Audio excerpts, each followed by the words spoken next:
আসেন আমার নবী পাকের আম্মা জানেন একটা কথা বলি শুনেন। আম্মা জান আমিনা বলতে লাগলেন, আব্দুল্লাহর সঙ্গে আমার যখন নিকাহ হয়ে গেল, প্রথম রাত্রিরে আব্দুল্লাহর আমি এক জায়গায় গোলাম হওয়ার পর আব্দুল্লাহর পেছিনাতে নূরে মুহাম্মদ রাসূলের চমক ছিল, ওটা আমি আমিনা আমার হে মুবারকে চলে গেল। ওটা যেতে দেরি আমি আমিনা আমার শরীর থেকে খুশবু বেরোতে শুরু হয়ে যায়।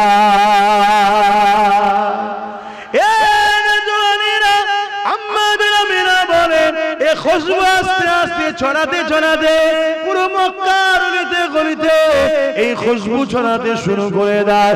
এই খুশবু এত ছড়াতে লেগেছে, চারিদিকে আলোচনা হতে লেগেছে। আমি না এই খুশবু পাই কোথায়, আমি না এই খুশবু মাকে কোথা থেকে, কেন এই খুশবু মক্কার কোন বাজারে পাওয়া যায় জানা যায়, এবং অনেকে বিদেশে ব্যবসা করতে যায় তারাও বলতে লেগেছে অন্য জায়গায় পাওয়া যায় বলে আমাদের জানা যায়। এই যুবকেরা এই খবরটা রাসূলুল্লাহ দাদা জানের কানে চলে গেল। রাসূলুল্লাহ দাদা জান রাসূলুল্লাহ দাদি জানকে জিজ্ঞাসা করতে লাগলো, চারিদিকে আমিনা খেলি চর্চা চলছে, আমিনা খুশবু কোথা থেকে পায়, আমিনা খুশবু কোথা থেকে মাকে।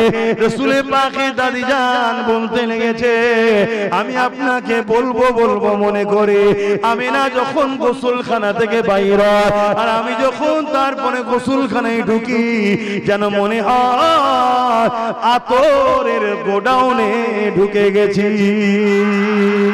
এই কথা শুনে রাসূলুল্লাহ দাদা যান আম্মা জান আমিনাকে ডাক দিল, ও আমিনা এদিকে আসো মা, চারিদিকে একটাই চর্চা, তোর কোথা থেকে পাও এত, তুমি কোথা থেকে মাকো কোথা থেকে পাও। আম্মা আমিনা বলতে লেগেছে, আব্বা এতর আমার নয়। থুতুটা জমিনে নিক্ষেপ করলেন, থুতু থেকে খুশবু বাইর হতে শুরু হয়ে গেল। আম্মা জান আমিনা বলতে লাগলেন, আব্বা এই খুশবু আমিনা কোন খুশবুই তো মাখে না, এই খুশবু হলো যিনি আমার পবিত্র মুবারকে আছে এই খুশবু তিনার খুশবু। আরো জোরে বলুন সুবহান। আমি যখন কুয়ার ধারে যাই, কুয়ার ভেতর থেকে সালাম আসতে লাগে, আমি না সালাম তোমাকে মোবারকবাদ তোমাকে। আমি আমিনা গিয়ে যেতে লাগলাম, খাবড়ে খাবড়ে গিয়ে দেখি কুয়ার পানিটা কানা পরিমাণ এসে গেছে এবং কুয়া থেকে আওয়াজ আসতে লেগেছে, সাইয়্যিদুল মুরসালিনের আম্মা কি দরকার ছিল পানি আনতে আসা, হুকুম করলে গিয়ে ঘরে বাটি ভরে দিয়ে আসতা।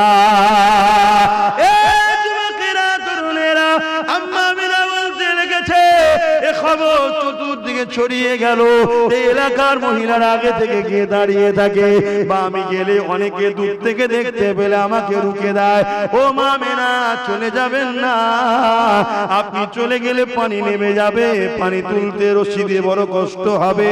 তে আমার বাচ্চা দুনিয়ায় আসার আগে থেকেও মানুষকে ফায়দা উপকার দিতে লেগেছে। আসেন লম্বা চওড়া ভূমিকা দিয়ে যাচ্ছিলাম,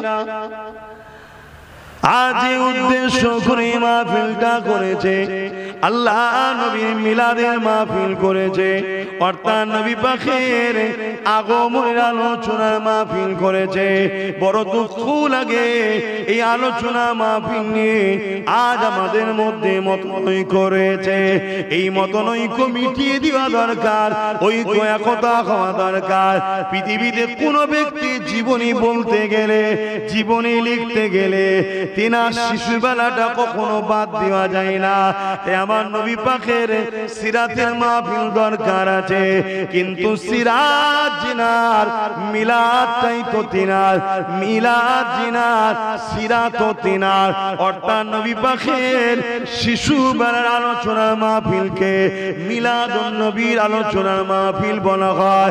আমার নবী পাক এই মাসে 12 তারিখ সোমবার সাদেকের সময় তামাম পৃথিবীর অন্যায় অত্যাচার জুলুমকে মিটাতে এসেছিলেন, ধ্বংস পৃথিবীকে বাঁচাতে এসেছিলেন। এসেছিলেন মানুষ জাতিকে ইনসাফ ইনসানিয়ত নয় সত্যের রাস্তা দেখাতে এসেছিলেন।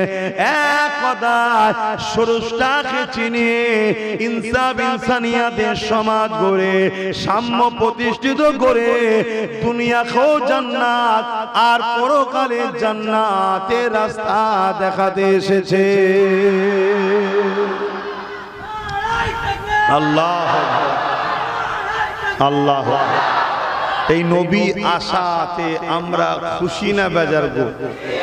আমরা আখেরি নবীর উম্মত হয়ে কি ধন্য নয়? আমরা কি খুশি নয়? এই খুশিটাকে বলা হয় ঈদ। খুশিটাকে কি বলা হয়? ঈদ। আমার কিছু ভাইয়েরা, আমি কারো বিরুদ্ধে সমালোচনা করছি না, যাতে করে সমাধান হয় তার জন্য আলোচনা করছি। আমার কিছু ভাইয়েরা তারা এই ঈদে মিলাদুন নবীর আপত্তি করে। আবার কিছু ভাই আছে ঈদে মিলাদুন নবীকে সামনে রেখে ডিজে বক্স বাজিয়ে বড্ড বাড়াবাড়িও করে। বাড়াবাড়িও ইসলামের নিষেধ, কমানো ইসলামের নিষেধ।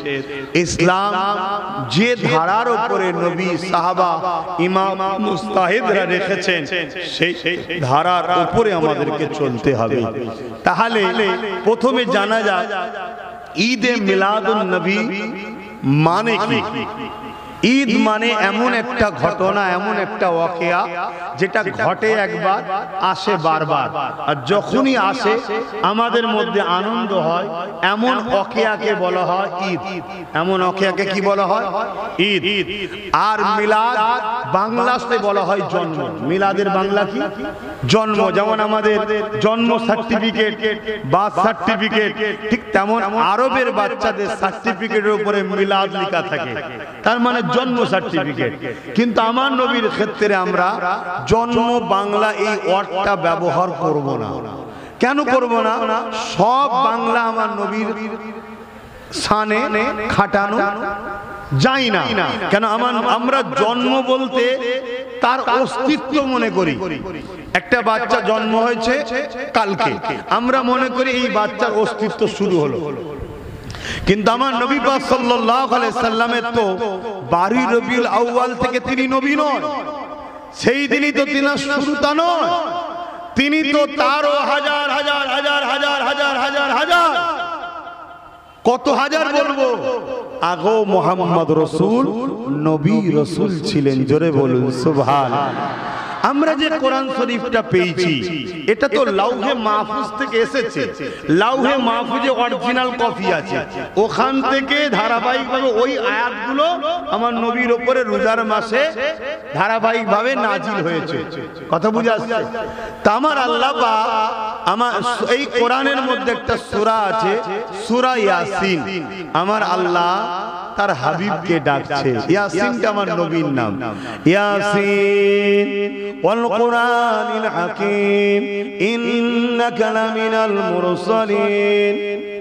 অর্থাৎ হে আমার ইয়াসিন, অর্থাৎ যিনি প্রেজেন্ট আছে অলরেডি তাকে ডাকছে, হে আমার ইয়াসিন। বিজ্ঞানময় কোরআনের কসম, ইন্নাকা লামিনাল মুরসালিন, অবশ্যই আপনাকে আমি প্রেরিত করেছি নবী রাসূল করে। জোরে বলুন সুবহানাল্লাহ। তো সেই জায়গায় এটা কিন্তু কোরআন পেয়েছি রাসূল আসার পরে, কিন্তু এই কোরআন লাউহে মাহফুজে সবকিছু সৃষ্টির আগে, জমিন, পাহাড়, পর্বত, আদম, কি বলে ফেরেশতা, সবকিছু সৃষ্টির আগে ওই কোরআন সেখানে আল্লাহ লিপিবদ্ধ করে রেখেছে কলমের দ্বারা। কথা বুঝে আসছে? তখনও কিন্তু আমার নবী ছিলেন। এই বিষয়ে আর একটা কথা বলি, আমাদের সমাজে অনেকে ধারণা আল্লাহ নবী নাকি 40 বয়সে নবুয়ত পেয়েছে। এটা চরম একটা অসত্য, এটা ঈমান ক্ষতিকারক একটা কথা। আমার নবী পাক 40 বছর বয়সে নবুয়ত পায়নি। আল্লাহ নবী 40 বছর বয়সে নবুয়তের এলান করেছে, নবুয়তের কাজ শুরু করেছে। আমার নবী তো তখন নবী ছিল। হযরত জিবরাইল আলাইহিস সালামকে আল্লাহ নবী একদিন জিজ্ঞাসা করলে, এ জিবরাইল আপনার বয়স কত? এটা হাদিস শরীফ বলছে। যুবক মন দিয়ে শোনে, আব্বা মায়েরা মন দিয়ে শোনে, আখেরি জামানা মানুষ আর টাকা পয়সা চুরি করছে না, মানুষ এখন ঈমান চুরি করতে নেমে পড়েছে। এ নওজওয়ানেরা, আল্লাহ নবী জিজ্ঞাসা করলেন, ও হযরত জিবরাইল আপনার বয়স কত? হযরত জিবরাইল বলতে লাগলেন, ইয়া রাসূলুল্লাহ হাবিবাল্লাহ, এই সংখ্যা গুণে এইভাবে আমি বলতে পারি না, তবে ইয়া রাসূলুল্লাহ হাবিবাল্লাহ আমি একটা ওয়াকিয়া আপনাকে শোনাই, যেটা থেকে আপনি হিসাব করে না। এই ওয়াকিয়া হযরত জিবরাইল আলাইহিস সালাম বলেছিলেন, ইয়া রাসূলুল্লাহ হাবিবাল্লাহ, আল্লাহ যখন আমাকে সৃষ্টি করেছে, না জমিন ছিল, না আসমান ছিল, না চাঁদ ছিল, না সূর্য ছিল, না পাহাড় ছিল, না পর্বত ছিল, না কাবা ছিল, না কিছুই ছিল, না আদম সফিউল্লাহ ছিল, ইয়া রাসূলুল্লাহ হাবিবাল্লাহ ইসরাফিলও ছিল না, মিকাইলও ছিল না, আজরাইলও ছিল না। আমি জিবরাইলকে যখন আল্লাহ বানালে, আমি মাথা তুলে আল্লাহ পাকের আরশ আজিমের নিচে একটা নূরের চাদর দেখতে পেলাম। ওই চাদরে একটা তারার চমক দেখলাম। ওই নূরের তারার চমকটা দেখে আমি জিবরাইল বড় দিবানা হয়ে গেলাম, ওটাকে দ্বিতীয়বার দেখার জন্য। ইয়া রাসূলুল্লাহ হাবিবাল্লাহ ইন্তজার করতে করতে করতে ৭০,০০০ বছর কেটে গেল। ৭০,০০০ বছর কেটে যাবার পর ওই তারাটাকে আমি জিবরাইল দ্বিতীয়বার দেখতে পেলাম। ইয়া রাসূলুল্লাহ হাবিবাল্লাহ ওই তারাটাকে দ্বিতীয়বার দেখার পরে আমি জিবরাইল তৃতীয়বার দেখার জন্য আরো বড় বেচैन দিবানা হয়ে গেলাম। তৃতীয়বার দেখার ইন্তজারে রইলাম। ইয়া রাসূলুল্লাহ হাবিবাল্লাহ ৭০,০০০ বছর ধরে আবার অপেক্ষা করলাম। আবার ৭০,০০০ বছর কেটে গেল, আবার তারাটাকে দেখতে পেলাম।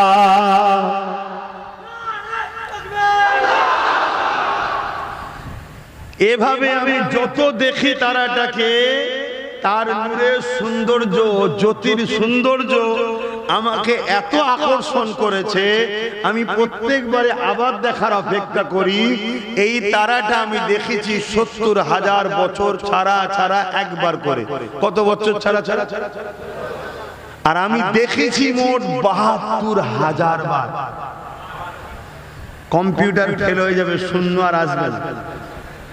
আল্লাহ নবীকে যেই শোনাচ্ছে, আল্লাহ নবী বললেন, জিবরাইল ওই জ্যোতি, ওই তারাটা কে জানো? কি জানো না? আল্লাহ নবী বললেন, ওটা আমি মুহাম্মাদুর রাসূল। জোরে বলুন সুবহানাল্লাহ, আরো জোরে বলো আল্লাহু আকবার। ইয়া রাসূলুল্লাহ, ইয়া রাসূলুল্লাহ, আমার নবী সবার আগে সৃষ্টি, এসেছে সবার পরে। কারণ আছে, কি কারণ আছে না?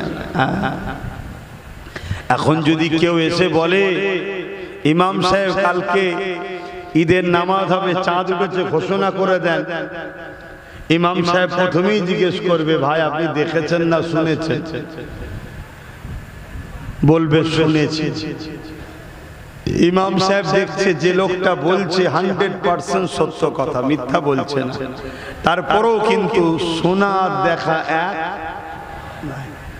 আবার দুজনে আসলো, চাঁদ উঠেছে ঘোষণা করেন, ইমাম এখনো জিজ্ঞেস করবেন দেখেছেন না শুনেছেন? না শুনেছি। তারপরও দেখা তো নয়। 100 জন এসেছে, একসাথে ধরুন, ইমাম সাহেব ঘোষণা করুন, শরিয়াত বলছে যায়। আর যে কজন এসেছে ইমামও জানে 100% সত্য বলছে, মিথ্যা বলার লোক নয়। তারপরও দেখা তো নয়। ঠিক এমন সময় একজন এসে বলল, ইমাম চাঁদ উঠেছে ঘোষণা করে, আপনি কি শুনেছেন না দেখেছেন? সে বলল, আরে আমি নিজের চোখে দেখেছি। আবার 10 জন আসলো, ইমাম সাহেব চাঁদ উঠেছে, আপনারাও দেখেছেন? না না আমরা শুনেছি। ইমাম কি বলবে? শোনাওয়ালার যখন সিলসিলা চলছিল তখন আসলে ভাই তোমাদের কথা ঠিক ছিল। দেখাওয়ালা হতে পারে একজন, দেখাওয়ালার পরে 1 কোটিও শুননেওয়ালার আর গুরুত্ব বলবেন তো? आदम अलैहिस्सलाम बोलने ला इलाहा इल्लल्लाह, अल्लाह के सिवा दूसरा कोई माबूद ही नहीं। बेशक आदम सफीउल्लाह सच बोल रहे हैं।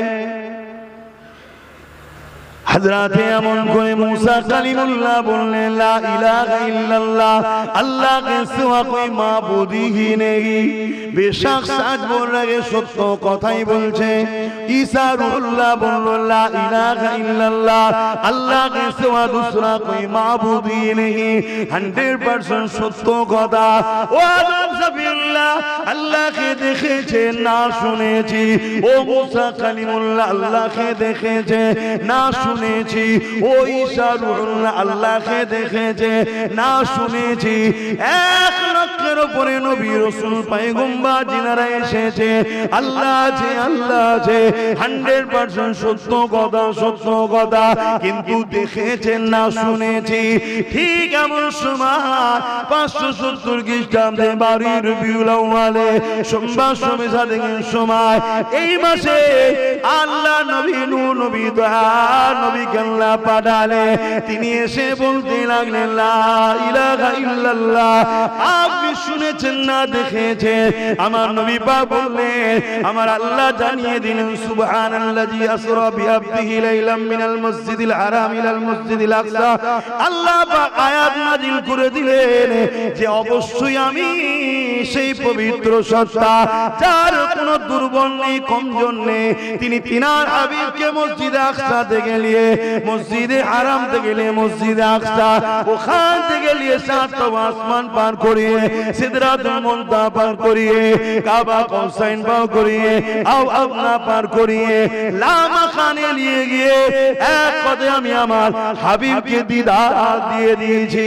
আমার রাসূলুল্লাহ জানিয়ে দিলে এ দুনিয়ার মানুষেরা, আমি রাসূলুল্লাহ আল্লাহকে দেখেছি।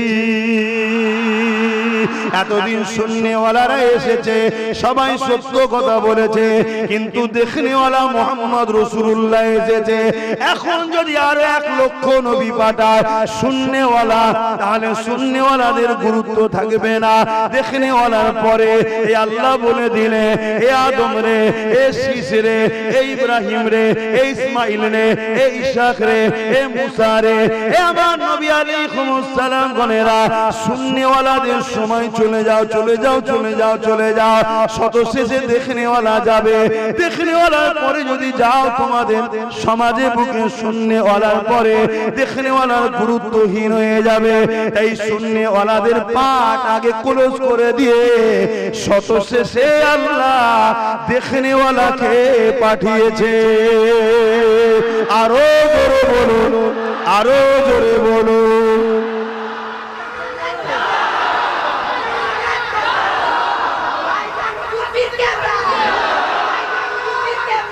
আল্লাহু আকবার। আমার স্লোগান দেবেন, ওই রাস্তায় ঠিক ছিল, ওইখানে আমাকে যা করার করে লো, এখানে না। এটা আমার হুজুরের মজলিস, আমি এমন কিছু হতে পারিনি, বুঝে আসছো?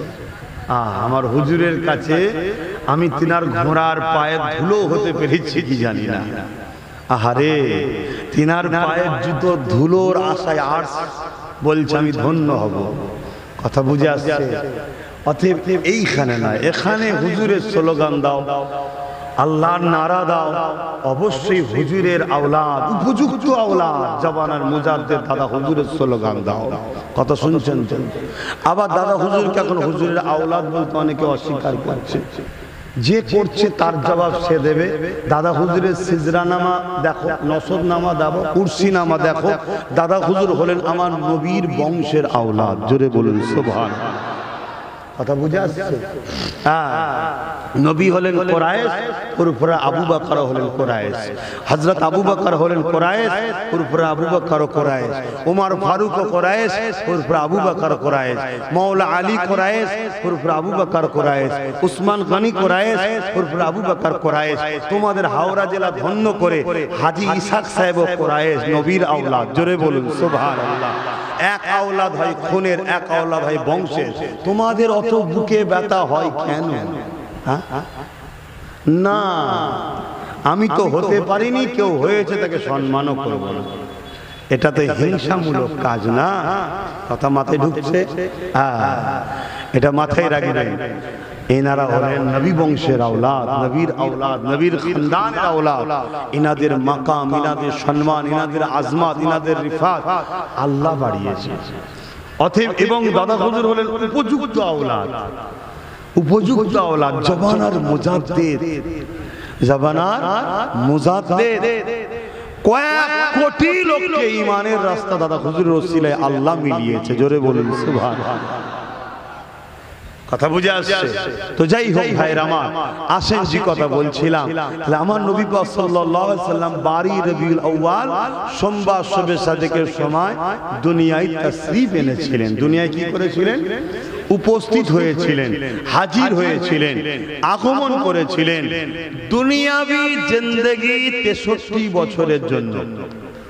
দুনিয়াবি জিন্দেগি 63 বছরের জন্য আমার নবী পাক এসেছিলেন আমাদেরকে আল্লাহ চিনাতে, জান্নাতি মানুষ বানাতে। জোরে বলুন সুবহানাল্লাহ।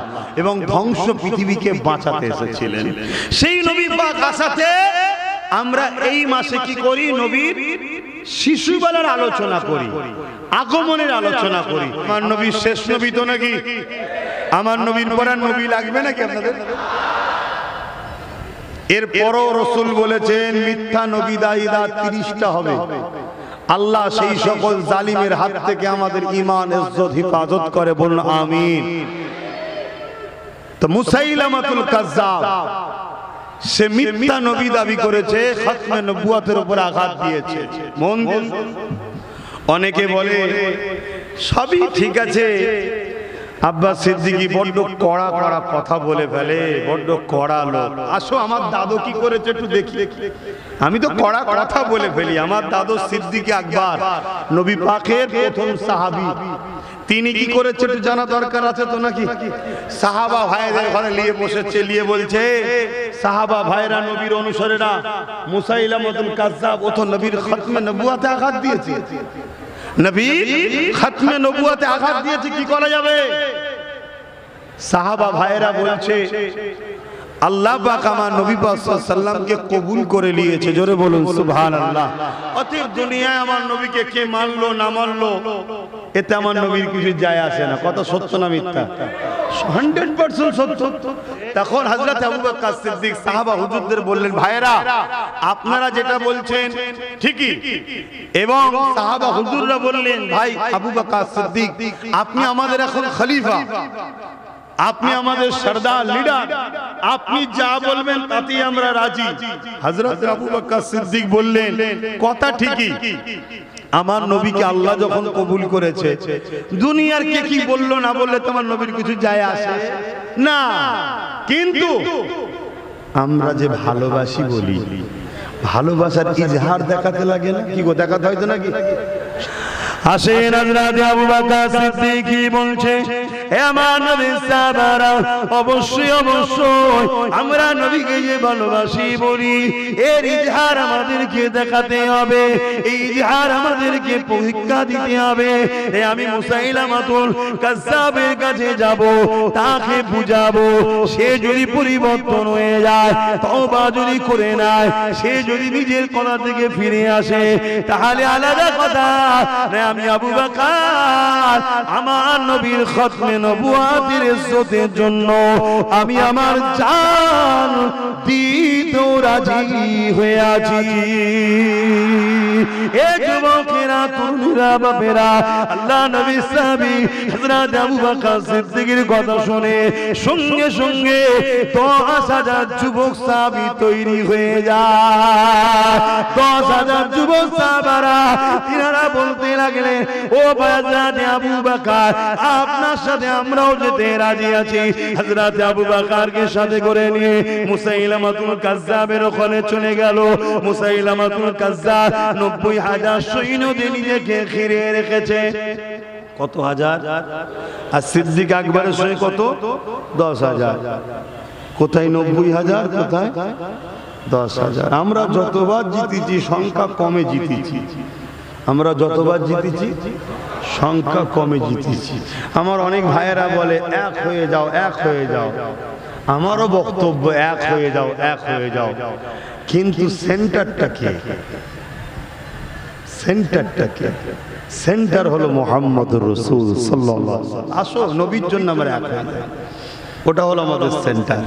আর নবীকে সেন্টার বানিয়েছে কে? এটা সবসময় মাথায় রাখবেন, সব কিছুর উপরে মাথায় রাখবেন আল্লাহ হলেন মালিক, তাহলে কোনো সমস্যা নেই। হযরত আবু বকর সিদ্দিক 10,000 সাহাবা হুজুরদেরকে নিয়ে মুসাইলামাতুল কাজ্জাবের বাড়ি চলে গেলেন। মুসাইলামাতুল কাজ্জাব 90,000 সৈন্য নিয়ে উলঙ্গ তরোয়াল নিয়ে তাকে পাহারা দিতে লেগেছে। হযরত আবু বকর সিদ্দিক মুসাইলামাতুল কাজ্জাবকে যে বলতে লাগলো, এ মুসাইলামাতুল কাজ্জাব, তুমি কেন কোরআনের বিরোধী করেছো? কোরআন যেখানে জানিয়ে দিয়েছে মা কানা মুহাম্মাদুন আবা আহাদিম মির রিজালিকুম ওয়ালাকিন রাসূলুল্লাহ ওয়া খাতামান নবিয়্যিন, নবী হলো শেষ নবী। তাহলে সেই জায়গায় কেন তুমি নিজেকে খতমে নবুয়তের উপরে আঘাত দিয়ে নিজেকে কেন নবী দাবি করেছো? আল্লাহ নবী যেখানে জানিয়ে দিয়েছে আনা খাতিমুন নবী, আমি শেষ নবী, কেন তুমি নিজেকে নবী দাবি করেছো? এই মুসাইলামাতুল কাজ্জাব, তুমি এই কথা থেকে নিজেকে ফিরিয়ে নাও, তুমি বলো আমি ভুল করেছি, এই কথাকে উইথড্র করে নাও। মুসাইলামাতুল কাজ্জাব আবু বকর সিদ্দিকের কোনো কথাই কান দিচ্ছে না। সে ভাবতে লেগেছে আবু বকরের সাথে 10,000 রয়েছে, আমার সাথে 90,000 রয়েছে, এই সুযোগে 10,000 কে ফিনিশ করে দেওয়া যাক। শুনছেন? তেমন আজকেও কেউ কেউ ভাবছে ক্ষমতা আমাদের হাতে, মিলিটারি আমাদের, সব আমাদের, এই সুযোগে মেরে দেওয়া যায়। কিন্তু ঘোর কেটে যাবে, যতবার করেছে ঘোর কেটে গেছে। হাতে পাগলামি করুনি, যা করে খাচ্ছ ঝেড়ে ঝুড়ে চিটিংবাজি করে খেকে যাও। কি ভুল বলছি নাকি? হ্যাঁ, আর না একদম ঘোর কেটে যাবে। চামচিকে পাহাড়ে গিয়ে ধাক্কা মেরেছে, বলুন তো এমনি ওর নাকের ডিজাইন ভালো না, কিরম হবে বলুন তো? এই দশা।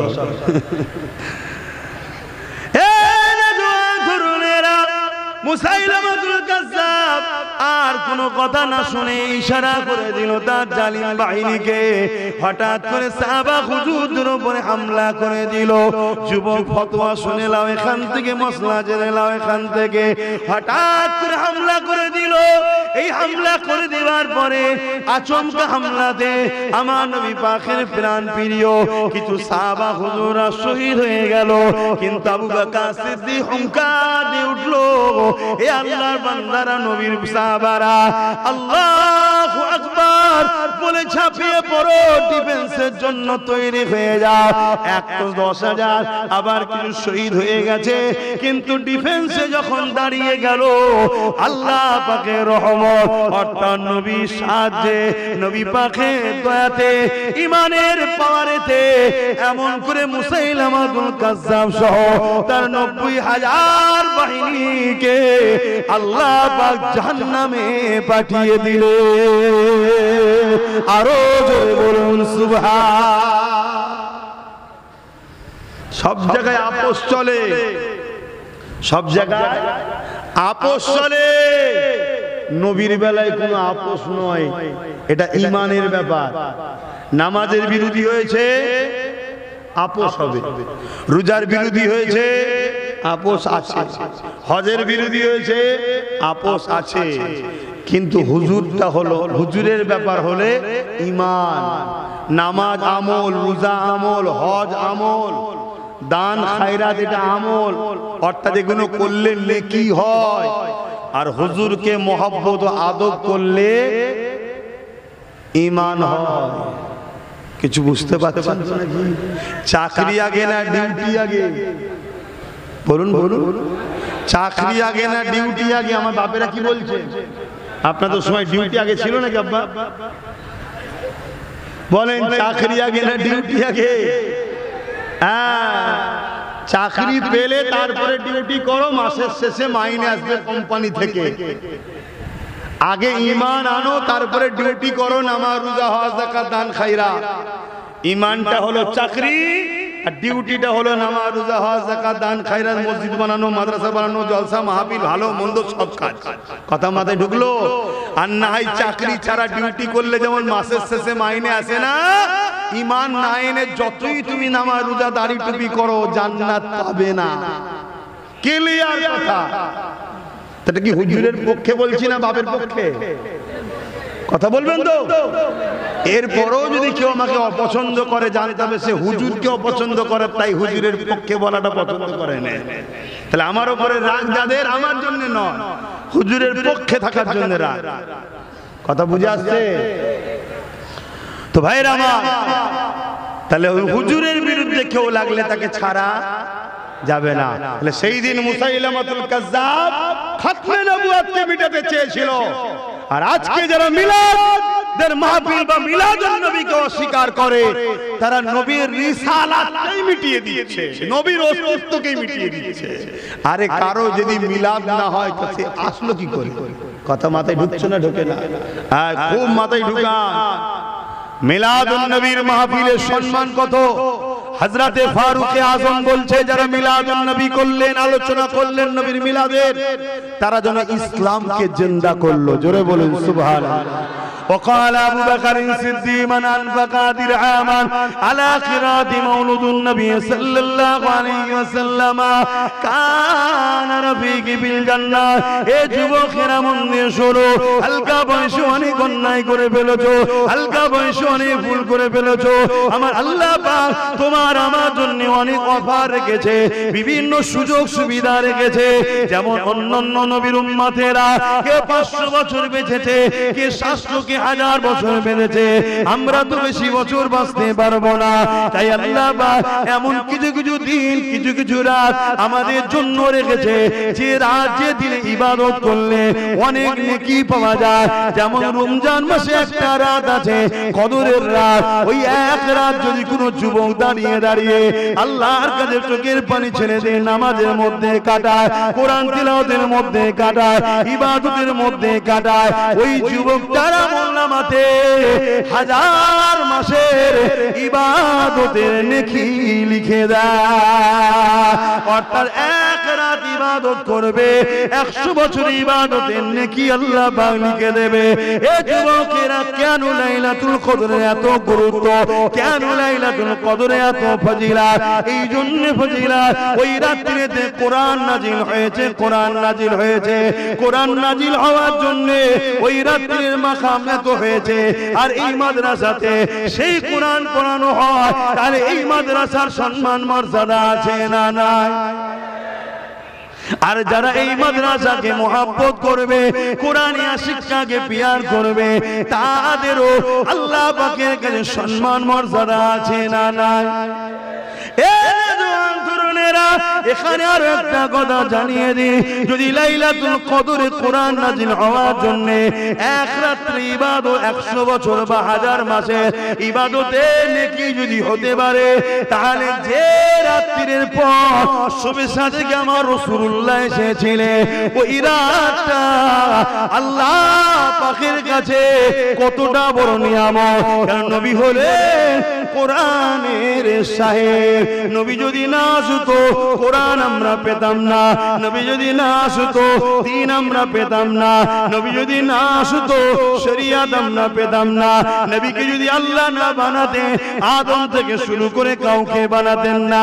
সেই নবী পাক যে রাত গিয়ে শুভে সাজকে সময় এসেছে, ওই রাতের গুরুত্ব কতটা, এই জন্য উলামারা বলেছে 1000 কদরের থেকেও বড় রাত হলো ঈদে মিলাদুন নবীর রাত। এ যুবকেরা, তরুণেরা, বাপেরা, প্রেম এখানে হয়, ফতোয়া এখানে হয়, ফতোয়া এখানে থাকে, প্রেম এখানে থাকে, ফতোয়া এখানে থাকে। এ দলিল ছাড়া কথা বোঝে না, এ চোখে ছাড়া, এমন করে দিমাগ ছাড়া, দেখা ছাড়া, ভরা ছাড়া, শুকা ছাড়া, শোনা ছাড়া এ চলে না, এ কিছু বোঝে না। এ দলিল লাগে, এর দলিল লাগে। এই জন্য শরীয়তের দলিলের প্রয়োজন, এই জন্য এখানে আল্লাহ শরীয়ত রেখেছে। এখানে আল্লাহ ইলম রেখেছে, এখানে আল্লাহ জ্ঞান রেখেছে, কিন্তু ঈমানকে আল্লাহ এখানে রাখেনি। কারণ ঈমান কিছুই বোঝে না, ঈমান পেয়ে মারা দেবেন না, তে আল্লাহ ঈমানকে এখানে রেখেছে। আরো জোরে বলুন সুবহান।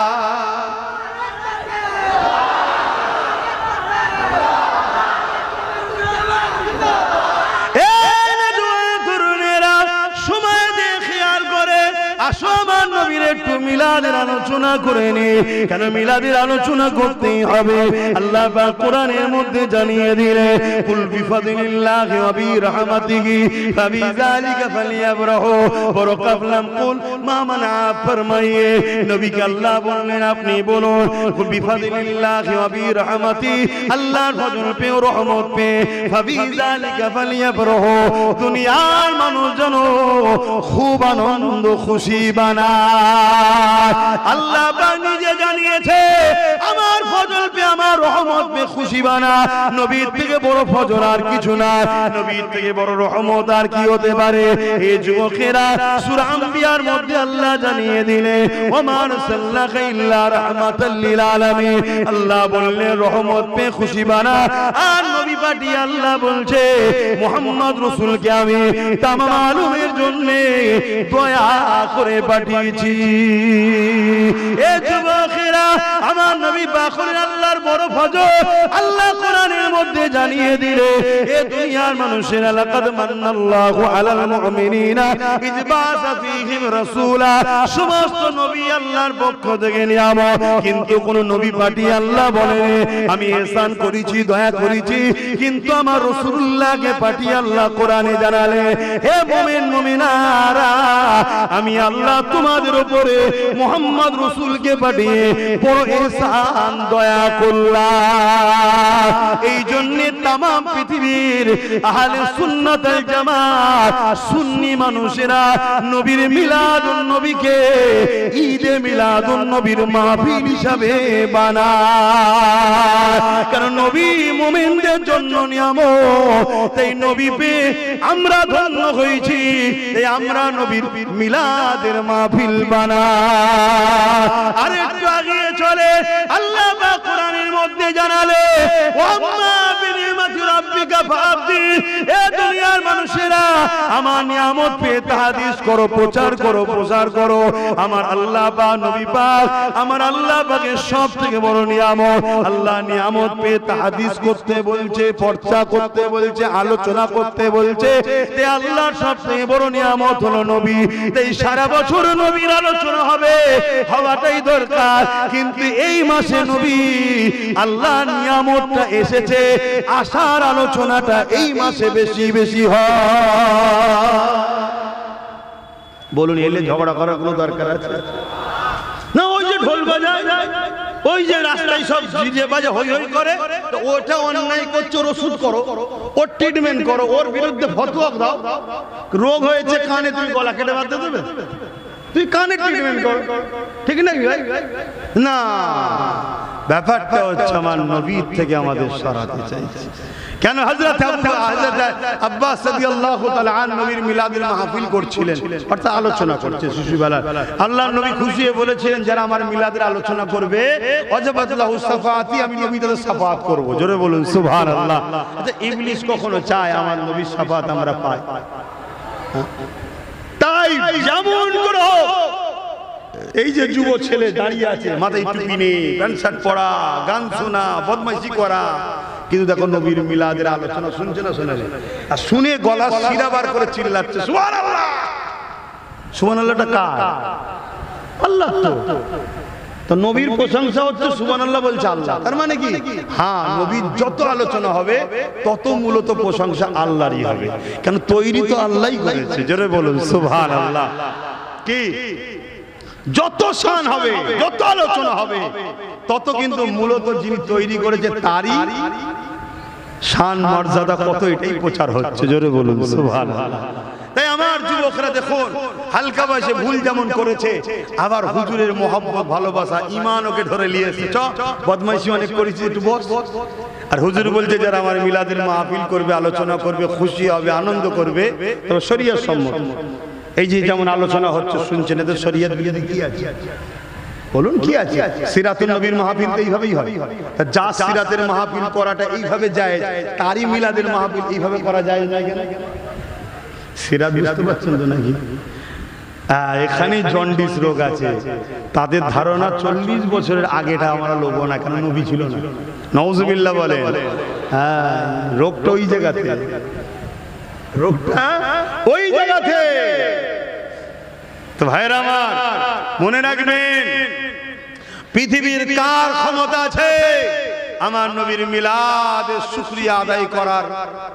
মজলিস হোক বা শুকরিয়া আদায় করে কোনো নেকি কাজ করা হোক, রুকার ক্ষমতা কার আছে? আমার নবী নিজের মিলাদের শুকরিয়া নিজেই আদায় করেছে। জোরে বলুন সুবহানাল্লাহ। আল্লাহ নবী প্রতি সোমবার দিন রোজা রাখতেন। সাহাবারা জিজ্ঞেস করছেন, হুজুর আপনি রোজা রাখেন কেন? আল্লাহ নবী বললেন, এই দিন আমি এসেছিলাম, এজন্য আমি শুকরিয়ায় রোজা রাখছি। জোরে বলুন সুবহানাল্লাহ। শুনছো তো আমার ভাইরা? আমি এতটুকু বলে যাই, পুরো পৃথিবী জুড়ে যদি গুনাহ করেও নিয়ে যাস, পুরো পৃথিবী জুড়েও যদি গুনাহ করে নিয়ে যাস, যদি নবীর দুশমন না হয়ে যাস, মার খেয়ে হলো একদিন না একদিন জান্নাত 100% আল্লাহ দেবে। জোরে বলুন সুবহানাল্লাহ, বলুন ইনশাআল্লাহ। আর পৃথিবী পরিমাণ যদি নেকি নিয়ে যাস, আর যাররা পরিমাণ নবী পাক সাল্লাল্লাহু আলাইহি ওয়াসাল্লাম জুতো সম্বন্ধেও যদি, জুতা মুবারক সম্বন্ধেও যদি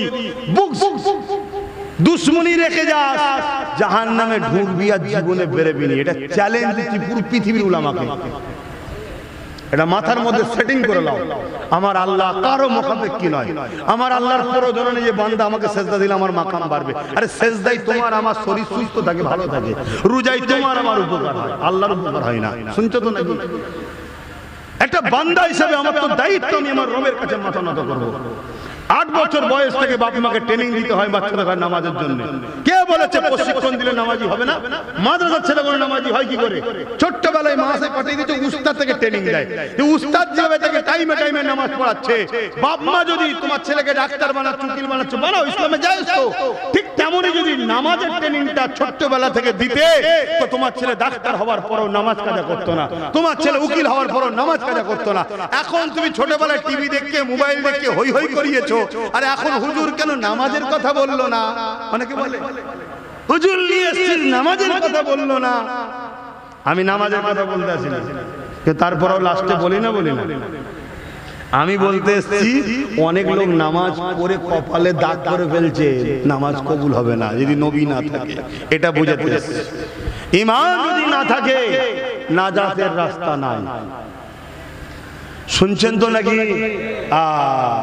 এবারে কথা বলাতে আবার অনেক বন্ধু এখন আজকাল বলছে, আজকাল অনেক বন্ধু বলছে, পেশায় কে ডাক্তার, পেশায় কে উকিল, পেশায় কে পুলিশ, পেশায় কে মাস্টার। আজকাল সেসব বন্ধুরা বলছে, কে জান্নাত যাবে কে জাহান্নামে যাবে আল্লাহ ছাড়া কেউ জানে না। বলছে নবীও জানে না। লা হাওলা ওয়ালা কুওয়াতা ইল্লা বিল্লাহ। বললেন না আস্তাগফিরুল্লাহ। আমার ওই সব সাধারণ জেনারেল লাইনের বন্ধুদের বলবো, বেশি লাফালাফি করো না, একটু বুঝে বুঝে কথা বলো। ইউটিউব হুজুর দেখে হুড়োহুড়ি করোনি, ফেসবুক হুজুর দেখে হুড়োহুড়ি করোনি। ইন্টারন্যাশনাল বক্তা মানে যে সে জান্নাতি এমনটা, ইমানদার এমনটা নয়। শুনছেন তো নাকি? হ্যাঁ, যেমন সোনা চিনতে গেলে কোষ্ঠী পাথর দরকার, ইমানদার চিনতে গেলে মুহাম্মদ রাসূল দরকার। জোরে বলুন সুবহানাল্লাহ। এটা মনে থাকবে তো নাকি? অতএব তিনাদেরকে ভালোবেসে বলছি, তওবা করে নেন, ইস্তেগফার করে নেন। আমার নবী দুনিয়া থেকে সার্টিফিকেট দিয়ে গেছে, হাসান হোসেন জান্নাতি যুবকদের সর্দার। জোরে বলুন সুবহানাল্লাহ। কে জান্নাত যাবে কে জাহান্নামে যাবে নবী যদি না জানতো, তাহলে হাসান হোসেনকে বললো কি করে জান্নাতি যুবকদের সর্দার আবার? শুনছেন তো নাকি? এবং এক সাহাবীর চর্চা, যুদ্ধের ময়দানে সাহাবারা বলতে লাগলেন, উনি খুব ভালো যুদ্ধ করছে, খুব লড়াই করছে, খুব ভালো লড়াই করছে। আল্লাহর নবী তার সম্বন্ধে বলেছিল, সাহাবারে সবই ঠিক আছে, কিন্তু ও জাহান্নামে যাবে। সাহাবা হুজুর অবাক হয়ে গেলেন। শত শেষে দেখছে মরণটা তার সহ্য করতে পারলো না, এক হাত কেটে গিয়েছিল, বাজু সহ্য করতে পারে না, নিজের তরোয়ালে নিজে জান দিয়ে আত্মহত্যা করলো। আত্মহত্যাকারী জাহান্নামী। কথা বুঝে আসছে? তো নবী আগে থেকে বললো কি করে? এজন্য বাপ ভাইরা, সাধারণ মানুষ, আপনারা আপনাদের পেশাতে থাকেন। দিনের ব্যাপারে উলামার সমালোচনা হবে, উলামায় সমালোচনা হলেও রহমত হয়, উলামায় সমালোচনা হলেও রহমত হয়। কেন সমালোচনা বন্ধ হয়ে গেলে উলামা কিতাব মুতাআলা করা বন্ধ করে দেবে। এজন্য আল্লাহ বলেছে, আমার রাসূল বলেছেন, আমার উম্মতে উলামা সমালোচনা করলেও আল্লাহ নেকি দেবে, যাতে করে মুতাআলাটা চলে। আর না হয় যে যেখান থেকে খুশি যা কিছু বলে দেবে সবটাই জায়েজ হয়ে যাবে। কথা বুঝে আসছে তো? তো যাই হোক, এটা অনেক বড় ব্যাপার, আমি ওইদিকে যাচ্ছি না। আমার নবী পাক সাল্লাল্লাহু আলাইহি সাল্লামের মিলাদের মাসে এসেছেন। আমি আর একটা ছোট কথা বলে যাই। আল্লাহ নবী নবী 40 বছর বয়সে নবুয়তের এলান করলেন। এলানের পরে আল্লাহ নবী নিজে বকরি জবাই করে খানা করে সাহাবা হুজুর দিগকে মিলাদের খানা খাইয়েছে। আরো জোরে বলুন সুবহান। কথা বুঝে আসছে?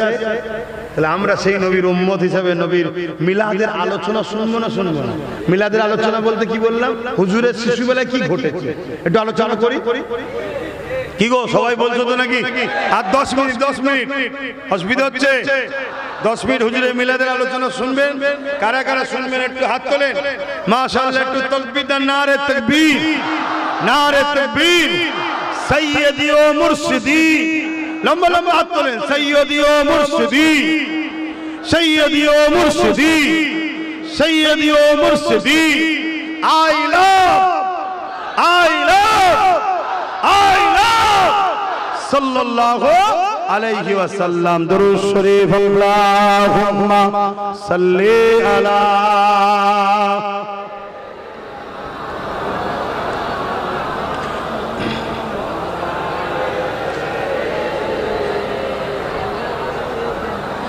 যদি আমার নবীর ভালোবাসাতে জেল খাটতে হয়, ভালোবাসলে আপনারা জেলে যেতে রাজি আছেন তো নাকি?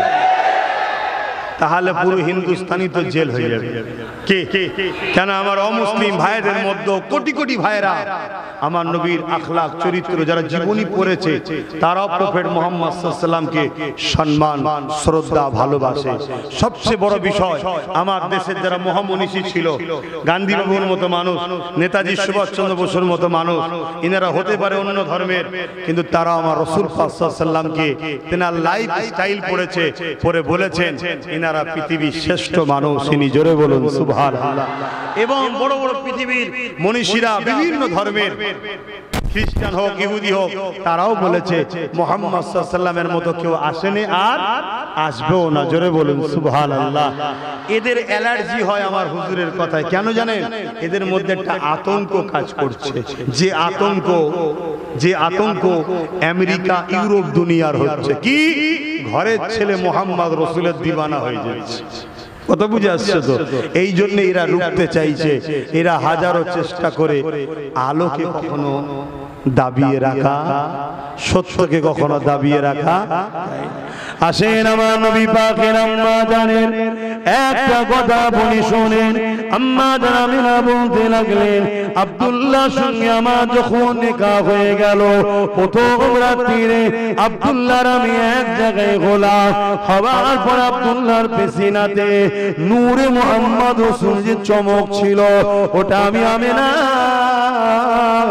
আমার হে মুবারকে চলে গেল।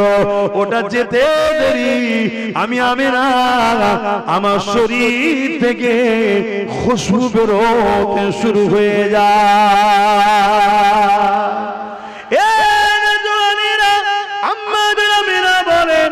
খুশবু আস্তে আস্তে ছড়াতে ছড়াতে পুরো মক্কার গলিতে এই খুশবু ছড়াতে শুরু করে দেয়। এই খুশবু এত ছড়াতে লেগেছে, চারিদিকে আলোচনা হতে লেগেছে। আমি না এই খুশবু পাই কোথায়? আমি না এই খুশবু মাকে কোথা থেকে? কেন এই খুশবু মক্কার কোন বাজারে পাওয়া যায় জানা যায়, এবং অনেকে বিদেশে ব্যবসা করতে যায়, তারাও বলতে লেগেছে অন্য জায়গায় পাওয়া যায় বলে আমাদের জানা যায়। এই যুবকেরা এই খবরটা রাসূলুল্লাহ দাদা জানের কানে চলে গেল।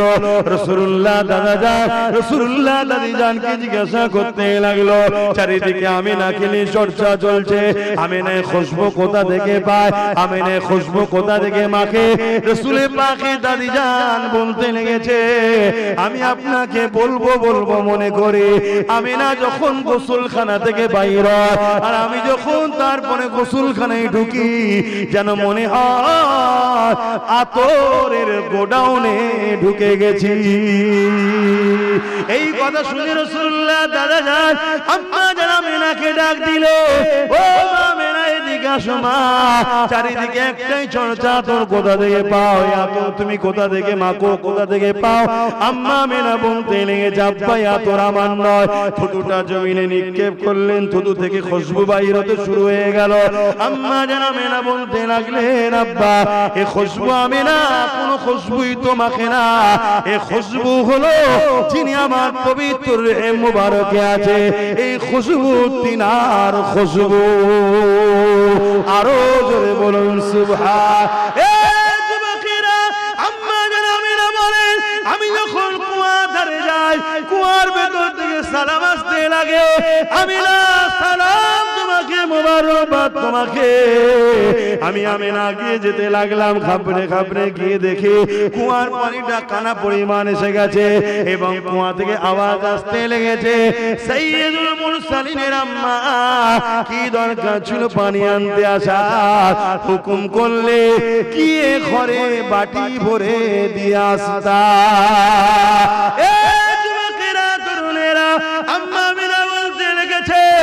খবর চতুর্দিকে ছড়িয়ে গেল এলাকার মহিলারা আগে থেকে গিয়ে দাঁড়িয়ে থাকে বা আমি গেলে অনেকে দূর থেকে দেখতে পেলে আমাকে রুকে দেয় ও মা মেনা চলে যাবেন না আপনি চলে গেলে পানি নেমে যাবে পানি তুলতে রশি দিয়ে বড় কষ্ট হবে তে আমার বাচ্চা দুনিয়ায় আসার আগে থেকেও মানুষকে ফায়দা উপকার দিতে লেগেছে